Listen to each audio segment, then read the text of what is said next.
This program is part of the Far South Border North initiative by the City of San Diego in partnership with regional collaborators, funded in part by the California Arts Council and the Conrad Previs Foundation.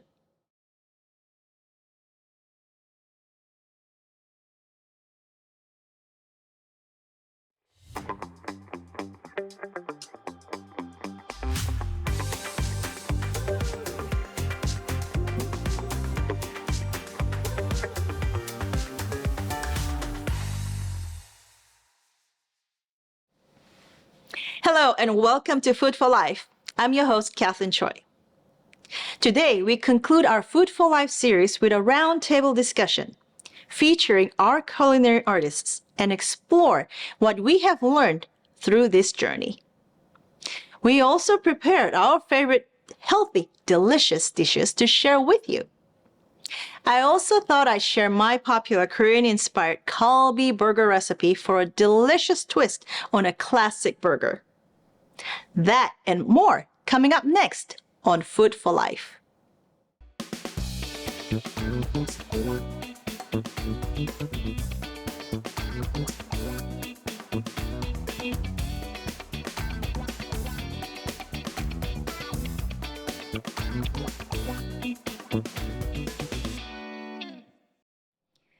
Packed with healthful lean ground turkey enriched with nutritious tofu, this burger is a treat for your taste buds and a boost to your health. The tofu adds a dose of plant-based proteins, vitamins, and minerals, while the fresh mushrooms and drizzle of Korean barbecue galbi sauce provide an irresistible umami punch. The galbi sauce's use of avocado butter and grapeseed oil ensures heart-healthy fats, making this burger a nutritious and delightful meal. You can use the same sauce to marinate chicken, ribs, seafood, pork, or stir-fries. Enjoy a fusion of bold flavors and wholesome ingredients with every bite.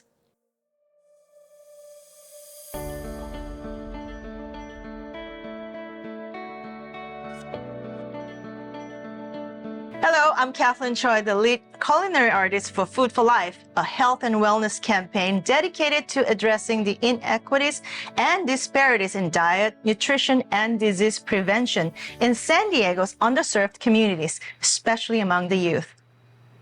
Today, I'm at the NEC Neighborhood Kitchen in City Heights for a roundtable discussion, a crucial platform for addressing the critical issues faced by our most vulnerable communities.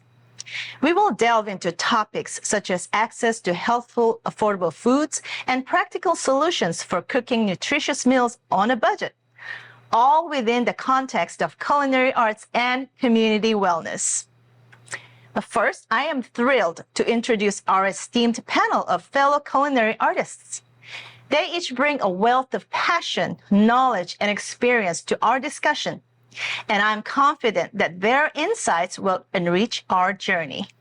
So, welcome chefs. Chef Eddie. Hi. Chef Danielle. Hello. And Chef Ron. Thank you for having me. Each chef, including myself, has prepared a favorite healthful, easy-to-make dish to share with you later today. Now, today's discussion is a platform to shed light on the main challenges our communities face, particularly in the context of diet, nutrition, and disease prevention. We aim to explore ways to raise awareness and empower ourselves to take control of our health and well-being, even in the face of socioeconomic challenges. As culinary arts educators, we are also deeply committed to helping disadvantaged youth in our most vulnerable communities achieve better physical and mental health. Through the power of culinary arts, Food for Life will offer simple yet effective solutions for diet and nutritional practices. So let's dive into our conversation with our culinary artists. And we've all heard recently about this term called food deserts, correct? So, Chef Daniel, what are food deserts for those who are not familiar with this term, and how do they impact our most vulnerable communities? Food desert pertains to the ability to properly source food, like supermarkets that are accessible or walkable, enough produce, fresh produce, and fresh meats, and just the access to produce. And a lot of our neighborhoods here in the mid-cities, a lot of us don't have access to that. So that's what a food desert is. And Chef Eddie, can you explain how UPEC's Culinary Arts program impacts the youth living in our most vulnerable communities as well? Yes, kind of like what we were talking about earlier, as far as teaching them how to properly source the food, like she was talking about right now, and being able to make the best of it. Because we face a lot of challenges with finances, with food availability. So being able to access what we have around us and being able to create and provide food for the table, for their homes, where it's all a challenge right now, especially with everything going on. So that's one of the things we teach them, how to be accessible, how to be able to use this product, not just one specific dish, but several dishes. So we translate the culinary and restaurant expertise, you would say, as far as being able to use multiple products, a single product, multiple dishes into home. That way they can really take full advantage of the little bit that we have. I mean, for those living in those areas where healthy groceries like fruits and vegetables aren't accessible, where can they source those products? Now, we have a lot of local farms that we have, and that's one of the things that we want to make sure we implement on them, having them to learn where the food is coming from. It goes back to what we're talking about, the mental health and knowing what's in your food, and for youth to be able to learn about that, they take a lot more joy, more pride on how to prepare their dishes and the where everything truly comes from. Of course, it's not available everywhere, but if you can just get a little glimpse of where everything's being cultivated, especially when it's local, then we can find some stuff. We have the luxury, we have a lot of cool little farms locally, then that's something they can really grab onto. For food desert, yeah, there are certain areas where I noticed that the produce sections of the markets are really small. But at the same time, people can challenge themselves to buy as much fresh produce as they can and take a look at the balance in their shopping cart of different items and try to make fresh produce and fresh proteins a bigger part of it each time. Yeah, sure. The next question for Chef Daniel.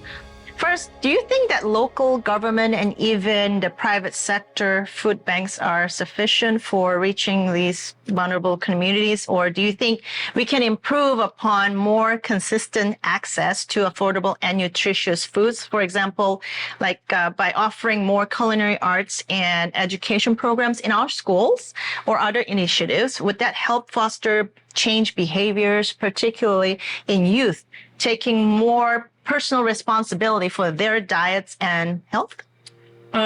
So I think implementing all of those things is a good thing. So more of all of those things, more culinary programs. So all of this starts at home. Healthy eating, healthy diet, educating about eating, educating our children, getting them in the kitchen, fostering healthy habits around food. So yes. And then in high school, I think it's something that needs to be taught. It's a life skill. It's going to benefit us on so many levels. We're going to be healthier. We're going to be happier. Our physical health affects our mental well-being. It's all very, very connected. I also think that more community outreach to deliver foods to maybe food deserts or people who don't have access to fresh produce and meats and vegetables. I think more of those programs would help as well. So I think all of it is connected, and all of it, yes, we need to support communities more so in all of those three ways. So yes. What about you, Chef Ron? I think a program that really gets a lot of return on investment is school gardens. Oh, yeah. And then also community gardens. So school gardens is really monumental to change because it allows kids to learn where their food comes from. And by participating in the growing of the food, they're more likely to want to eat it as well. Absolutely. take a pride and joy on it. Yes. It gets really excited. I've witnessed that. Even me as a child, first garden I think was like around 8-10 years old, and I was amazed. Like, wow, I grew a watermelon. You know, it was amazing how easy and simple it is. People think it's really difficult, but it's not. Harvesting your own vegetables, your own herbs, spices, it's really simple, and it goes a long way because, like you said, it helps you, feels you confident. Like, oh my God, I grew this. Your state of mind, your self-esteem. So everything goes hand in hand. That. So now cooking should be a fun thing, fun activity at home, at school when you learn, but especially at homes for families. And so let's start with you, Danielle. I know you have two daughters who enjoy grocery shopping and even cooking in the kitchen with you. So is there a fun cooking activity or game that you share, you used to share with your kids or with other students in the class that encourages them to get more comfortable and more involved in the kitchen? Well, like I said, it starts at home with my two daughters. They have been on the kitchen counter since they were tiny little babies. And as soon as they could handle like fruits, vegetables, produce, even like a safety knife, like they have the cut-free knives for kids, I got them on a step stool and onto the kitchen counter. So I know kids tend to be very kinesthetic. They like hands-on. So all the flavors, textures, kind of getting in there and getting familiar with their food. My girls would always try the food more than likely if they had their hands in preparing the food. And then I also, even with my students, I ask them, what do you want to cook? This is what's in season. What's interesting to you? What do you love? What do you want to experiment with? So I make it their decision. Like, it's my decision to eat this. I was part of the decision making and what we're cooking today. And I made this. So all of that kind of facilitates them being more adventurous, I feel. So. I know, Chef Ron, you have adult children, not kids anymore. Yes. But when they were growing up, did you teach them certain techniques or tips or any games that you played with them to get them enjoying to cook? Or a good tactic I thought that I used was to have their friends over and to kind of make it like a friend activity. So that was the big one that we could do. That's true. What about you? You have four children. I know. It's like a whole army feeding the whole army. No, like Chef said right here also, just getting them involved. I didn't know about the knife. I'm gonna look into that. I guess I still have one on. Nice. But they love all this, everything that has to do with the kitchen. The girls love baking. The boys love grilling and cutting. I know it's kind of cliche, but that's where they went into it. Teaching them how to properly use. I really try to teach them and trust them that, okay, listen, this is how you cut. This is how you use a knife. We have a small little bit bigger than a paring knife for them. Teaching them how to sharpen the knife.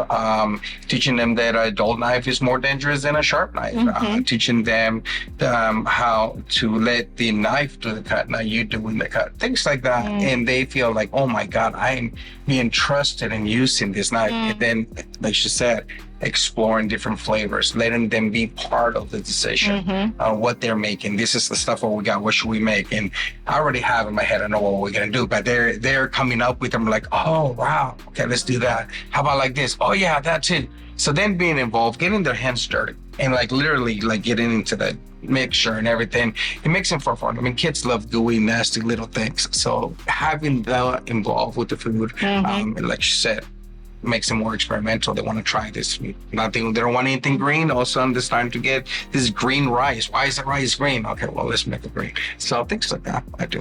Yeah, I know. Growing up, my grandmother was a storyteller, and I learned a lot from her. And she didn't really teach us how to like cut or handle knives, but proper way of handling and treating herbs and vegetables. So while she's doing that, it's all right. So she'll have a whole array of vegetables and wild herbs, wild greens, and then she will just tell us what to do, and we follow her. But the whole time she's telling a story. behind, each vegetable or something fun. So we're all listening to her and doing it, and before you know it, everything's done. It's created We a ask for bond. more. Exactly. Yeah, there's so many different ways, but there's some good tips that you shared. And don't make it a punishment.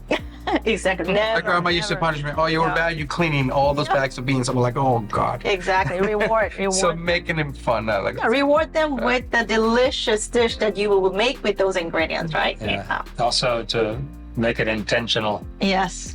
and try to let's not have the TV on while we're dining together. Yeah. I know it's really hard to get them off the phone, but let's try to turn off the TV and outside Yes.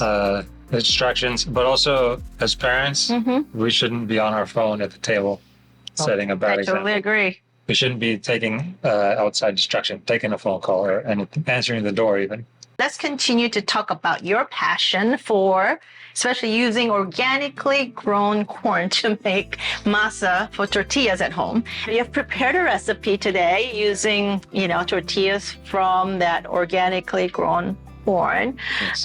So I can't wait to try it. So what did you prepare for us today? We made quesadillas, and the idea behind quesadillas is that it showcases the tortilla. Because a lot of times, you see taco and it's all about the filling and they're overstuffed. But for me, like a taco or a quesadilla, it's the tortilla is the star. And then the filling is kind of like accompaniment. Sure. So we did that. And the thing about quesadillas that's so great is that you can really put anything inside of a quesadilla. I know, Eddie, you guys do pizzas, right? Same. it's a plain canvas. Yes. It's a plain Plain canvas. canvas, yeah. Let it out. Yeah, Yeah. so Wow, this sounds interesting. I can't wait to taste it later. Now that we've learned about Chef Ron's recipe, what have you prepared for us today? I made a rainbow fruit salad. It's something I love to prepare, especially during the spring and summer months, because of the vast produce that we have in Southern California. We're so lucky to have all the fresh berries and all the produce, and so it's a fruit salad. It's got nectarines, pineapples, it's got fresh mint, berries, all kinds of goodies in there with like a honey and citrus vinaigrette. Sounds delicious. I love fruits, so can't wait to taste it later. And so, Chef Eddie, Yes. tell us about the special dish that you've prepared for us today. Well, the dish that I chose today was chosen for multiple reasons. One is inspired by some of our youth from here. This dish actually was taught to me by one of our youth that came from a refugee camp. Wow. So it's really resembles what we do with the diversity around here. Second of all, it's a comfort food. We all love comfort food, and it's an easy make that we can make at home for a small family or a larger family.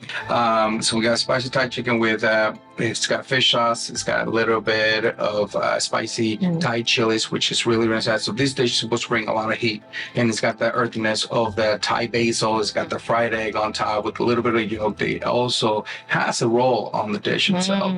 And it's served with just some steamed rice.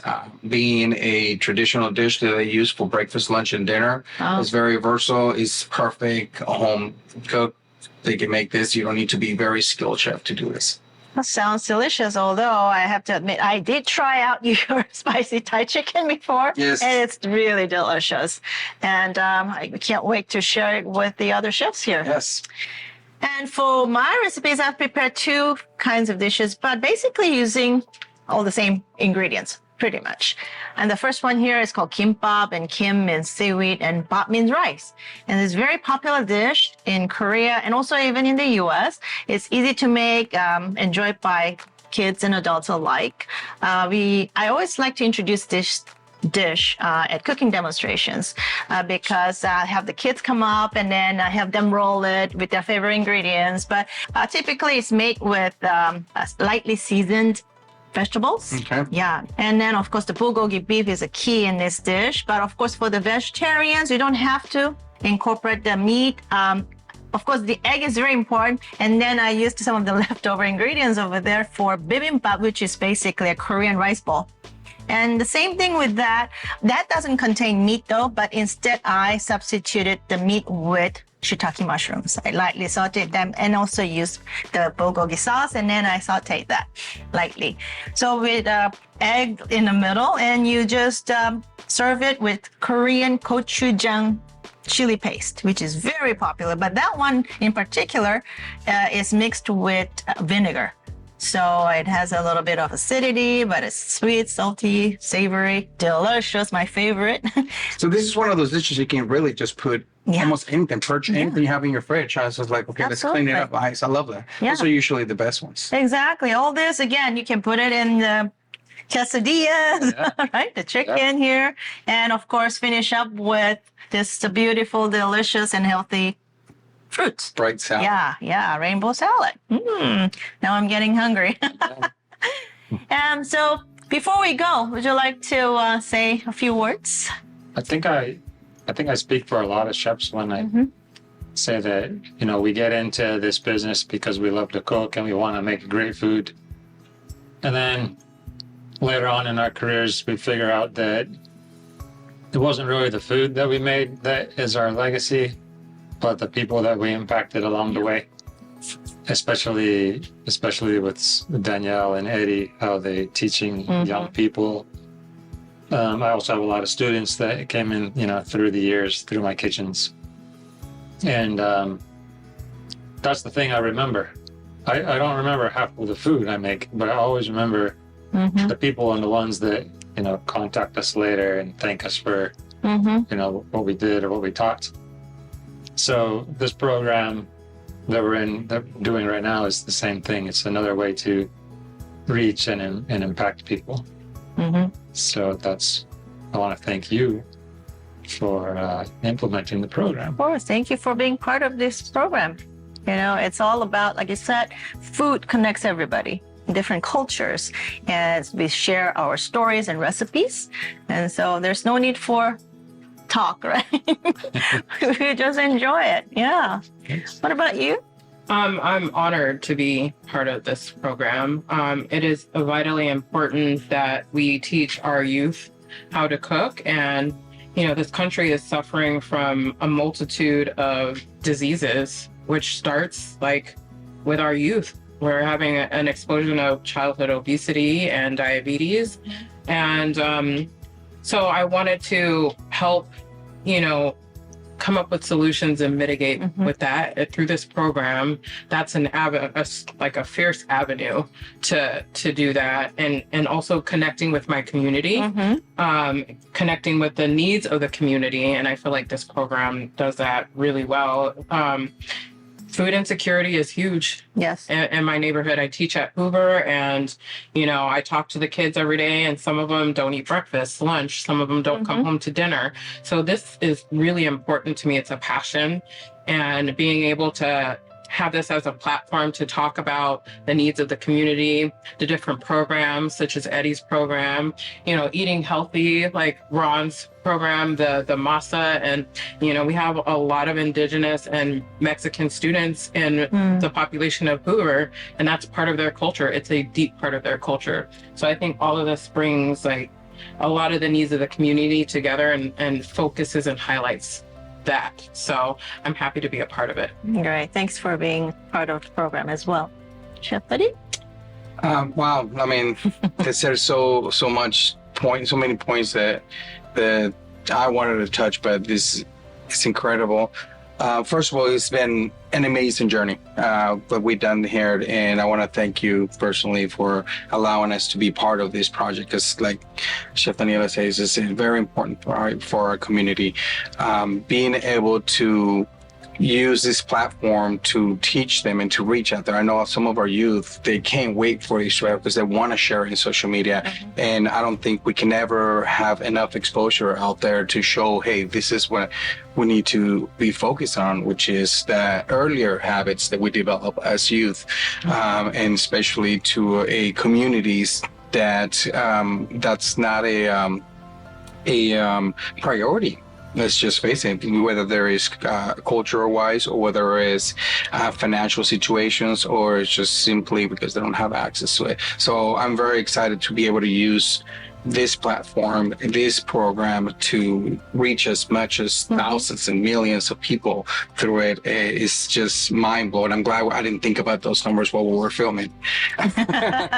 But seriously, this is an amazing experience. I can't wait to see the results. I know there's going to be so many great results. We're going to be able to spread a lot of awareness to, like she's talking about, a lot of diseases and everything. And everything starts to what we put it into our body. Yes. Like Chef Ron said, everything in this world is about, it's getting back from what you give and giving from what you get. And this is one of those things. The way we consume our body and we go ahead and treat our bodies is the results we're going to get back. Absolutely. So yeah, thank you so much for having us. Oh, thank you all, chefs, for being part of this amazing program, I think, and it's very important. One that is very important to share with our community, not just the underserved, but everybody throughout San Diego. And I hope to see you again in the next season. Hopefully there's a next season.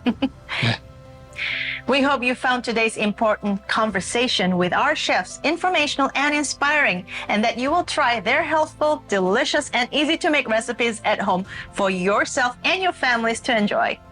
Chefs, and also for those watching, thank you for joining us on Food for Life, a program cultivating community wellness, one recipe at a time.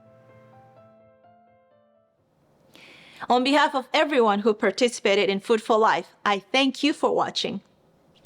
I hope that it has inspired you and your families to achieve better health and wellness through the culinary arts. Thank you for being a part of our journey, and stay healthy, San Diego. Like I always say, life's delicious, so taste it.